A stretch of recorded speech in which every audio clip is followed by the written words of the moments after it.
پسند کرتا ہوں وہ یہ ہے، پورے دین اسلام کا اگر مجھ سے کوئی خلاصہ پوچھے، پورا خلاصہ مجھ سے پوچھے کوئی کہ دین کی تعلیمات 2 حرفوں میں بیان کر دو، 2 گھنٹے کی تقریر کی ہمیں ضرورت نہیں، صرف 2 لفظوں میں ہمیں بتا دو دین کا خلاصہ۔ میں کہتا ہوں پورے کا پورا دین کہتا ہے ایک اپنے رب کو راضی رکھو، ایک اللہ کی مخلوق کو دکھ نہ دو، 2 چیزیں بس۔ اسے کہتے حقوق اللہ، اسے کہتے حقوق العباد۔ لوگ سگریٹ کا کش لگا کر یہ تو کہتے ہیں کہ مولوی حقوق العباد کی بات نہیں کرتے، لیکن میں نے کہا نہیں، مولوی بات کرتا ہے، آپ مانتے نہیں۔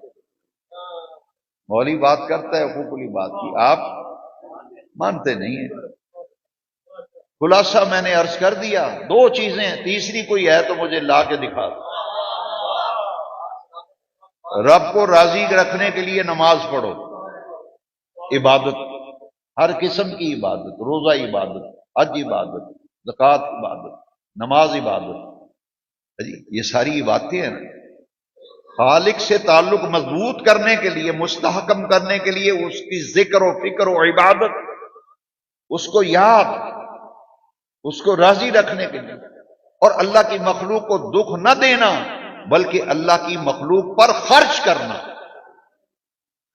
یہ اہم نقطہ ہے۔ 2 چیزیں، ایک اعمال میں سے چوٹی کا عمل نماز، اور مخلوق کی خدمت کے حوالے سے، مخلوق کو تکلیف نہ دینے کے حوالے سے چوٹی کی 2 چیزیں، زکوٰۃ، صدقات و خیرات۔